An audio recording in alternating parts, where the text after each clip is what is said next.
ओम शांति। आपका प्रश्न है, अभी गर्मी बहुत पड़ेगी, धरती जैसे आग का गोला माना छोटा सूरज बन जाएगी, तो उस समय कैसे खुद को मैनेज करें? आत्मिक स्थिति में रहने से प्रकृति का असर कम फील होगा या नहीं? आपने कहा कि गर्मी सर्दी सब फील होता है, तो अशरीरी अवस्था में रहने से क्या फ़ायदा होता है? उत्तर है, देखो, जैसे जैसे समय जाता है वैसे वैसे हमारे सूरज और धरती के बीच जो ओजोन है वो अभी फट गया है, पतला हो गया है, बीच में होल हो गए हैं, इसलिए गर्मी बढ़ रही है। तो ये जो स्थिति है, ठंडी या गर्मी में समान रहना है ना, हमारे इसके बारे में संकल्प ना उठे। और अगर हम संकल्प उठता है तो हमें फील होगा, तो गर्मी तो रहेगी या ठंडी रहेगी, लेकिन हमें उसकी फीलिंग असर नहीं होगा है गर्मी। जैसे देखो, अभी हम इस लॉकडाउन की वजह से इंडिया में रहे माना फंस गए हैं, फ्लाइट बंद है। तो बहुत साल के बाद आई थिंक इस सीज़न में हम रहे। अभी हमने उसका पॉजिटिव लिया कि हमने हर एक परिस्थिति में योग करने की प्रैक्टिस की है, चाहे टीवी चलता हो, म्यूज़िक चलता हो, डीजे है, या कोई घर में झगड़ा हो रहा है या ठंडी बहुत है, सब में हमने प्रैक्टिस करके जीत पा ली है। लेकिन इतनी गर्मी में योग लगेगा या नहीं, अभी इसकी प्रैक्टिस हम कर रहे और हम सफल हुए। और दूसरा, हमारे पहले हम मकान में थे, लेकिन अभी वो बेच दिया, फ्लैट में आए और वो तो टेरेस पर है। आप सोचो कितनी गर्मी होगी, फिर भी हम फील नहीं करते हैं। हाँ, गर्मी है, पसीना भी होता है, लेकिन हमें फीलिंग नहीं आना मना या आना मना गर्मी है, लेकिन एहसास नहीं होता। अगर हम सोचते रहे क्या करें, ये बहुत गर्मी है, ये है, नेगेटिव सोचते रहेंगे तो उसकी फीलिंग इतनी ज़्यादा आएगी, आप रह नहीं पाएंगे। तो अभी हम प्रैक्टिस कर रहे हैं कि एसी ना चले तो क्या हम योग कर सकते हैं। तो दिन में हम एसी नहीं चलाते, सिर्फ रात को सोते समय ही चलाते हैं, बाकी दिन में पंखा में ही रहते हैं। और कई बार तो लाइट भी चली जाती है और योग का टाइम फिक्स होता है मेरा, तो हम चेक करते हैं कि क्या लाइट नहीं है और गर्मी इतनी है, योग लगता है। तो ऐसा तो अशरीरी अवस्था बनाओ तो सही पहले, सिर्फ बातें पूछने से कुछ नहीं होने वाला। ये तो बहुत लंबी यात्रा है।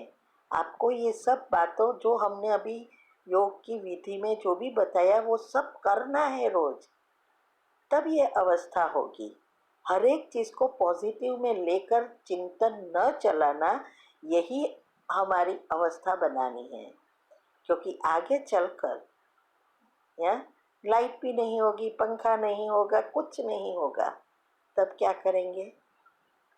तब ऐसा ही रोते रहेंगे, बहुत गर्मी है, बहुत गर्मी है, खाना नहीं मिलता, क्या करें? तो योग लगेगा नहीं।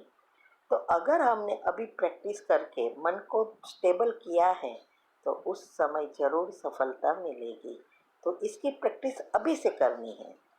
हाँ, हम तो सालों से करते हैं और इसीलिए हम ये ऑडियो बनाकर रखी है कि ऐसा आप भी करो। सब चीज़ें हम बता रहे हैं, यूट्यूब पर भी रखा है, तो अशरीरी अवस्था का महत्व आपको समझ में आएगा। ठीक है। ओम शांति। आपका प्रश्न है, मैं मूल नक्षत्र में जन्मी हूँ, पंडित ने बोला कि उसकी पूजा करनी पड़ेगी ताकि ग्रह ठीक हो सके, मुझे क्या करना चाहिए?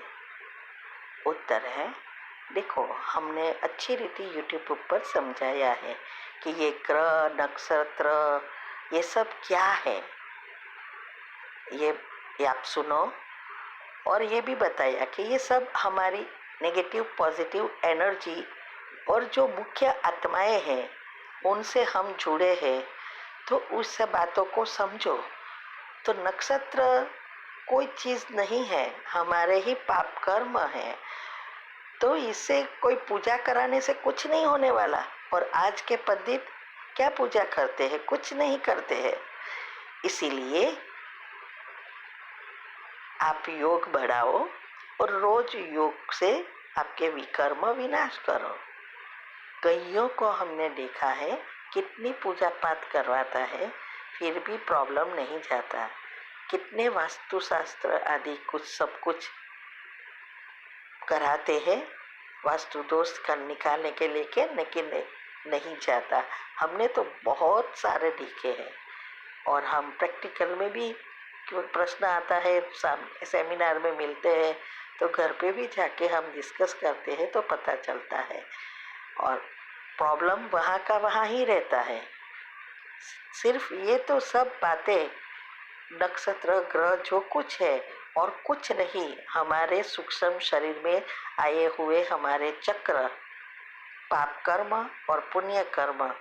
तो जब पाप है तो सब चीजें इनबैलेंस होती है, पुण्य है तो सब बैलेंस में है। तो ये सब बातें आप यूट्यूब पर हमने रखी है। शिव शक्ति मेडिटेशन बीके कुसुम करेंगे तो ये सब आपको मिलेगा। ओम शांति। आपका प्रश्न है, जैसे आत्मिक स्थिति में रहने से दुनियावी बातों से डिटेच हो जाते हैं, कोई प्रभाव से परे रहते, तो फिर मौसम के प्रभाव की फीलिंग पर भी तो असर होगा या नहीं? उत्तर है, यही तो मैं बात समझा रही हूँ आपको। आपके अगले प्रश्न में भी आपने पूछा, तो ये यही है ये कि भाई है गर्मी थोड़ी बंद हो जाएगी, लेकिन आपको फील नहीं होगी। जैसे कोई कर्म की भोगना आती है, चाहे बीमारी चाहे प्रॉब्लम, तो वो बीमारी प्रॉब्लम तो रहने वाली ही है या, लेकिन हमें उसकी असर नहीं दिखाई देगी। ऐसे ही ये मौसम के साथ है। तो आप वो सब बातें हमने यूट्यूब पर बहुत कुछ समझाया है, आप वो सुनो और समझो। ठीक है। ओम शांति। आपका प्रश्न है, सेकंड में फुल स्टॉप कैसे लगे? अंतिम घड़ी के पेपर में मुझे विस्तार से जानना है। क्या परमधाम में ही टिकना है अंतिम घड़ी में? उसके लिए आने जाने की ड्रिल करे कि अपने आप वो अवस्था आएगी?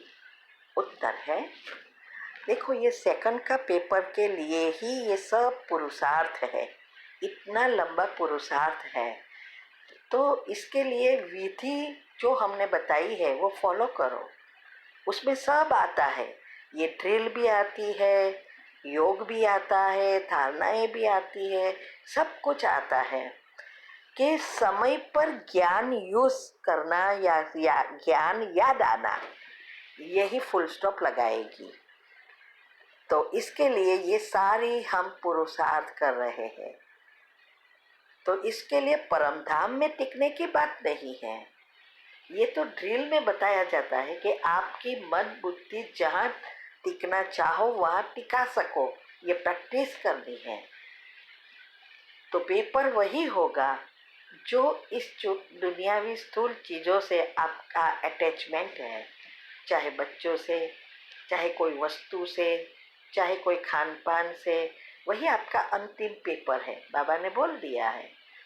और उस समय कई फेल हो जाते हैं। इसके लिए ये अवस्था बनानी है, मिले तो भी क्या, ना मिले तो भी क्या, खाया तो भी क्या, नहीं खाया तो भी क्या, सूखी रोटी मिली या पकवान मिले कोई फर्क नहीं, ये स्थिति है। और इसके लिए ही ये सब हम बता रहे हैं। ये प्रैक्टिकल करेंगे तो आपकी स्थिति ये बन जाएगी। ओम शांति। आपका प्रश्न है, एटॉम से नेगेटिव लेयर और पॉजिटिव लेयर कैसे बनते हैं। नेगेटिव लेयर और पॉजिटिव लेयर में इलेक्ट्रॉन, प्रोटॉन और न्यूट्रॉन का क्या खेल है। उत्तर है, देखो, जो चीज आप घड़ी घड़ी चिंतन करते हो उसके वाइब्रेशंस उत्पन्न होते हैं, वही एनर्जी के लेयर हमारे मुख्य चक्र के आसपास बनते जाते हैं। तो अभी जैसे दुनिया में अभी स्थूल बातें बहुत है, टीवी, व्हाट्सएप, सारा दिन दुनियावी चीजों का ही चिंतन है, तो ये लेयर ज्यादा है। तो आप ना चाहते भी ये बातें मन में चलती ही रहती है। अभी अगर आप उसको पॉजिटिव माना, आत्मा की बातें, आत्मा का गुण सब सारा दिन वो चलाते रहेंगे, तो आपका ये लेयर बदल जाएगा। फिर वो स्थिति बन जाएगी आपकी आत्मिक स्थिति जिसको कहते हैं, गुण वगैरह नेचुरल होते जाएंगे। तो ये इलेक्ट्रॉन, प्रोटॉन और न्यूट्रॉन ये तीन एनर्जी है, यही ब्रह्मा विष्णु शंकर है, यही हमारी अवस्था है। तो वो आप यूट्यूब पर हमने रखी है, 3 पार्ट है, इलेक्ट्रॉन, प्रोटॉन और न्यूट्रॉन, ब्रह्मा विष्णु शंकर ही है कैसे, वो सुनो। ओके, ओम शांति।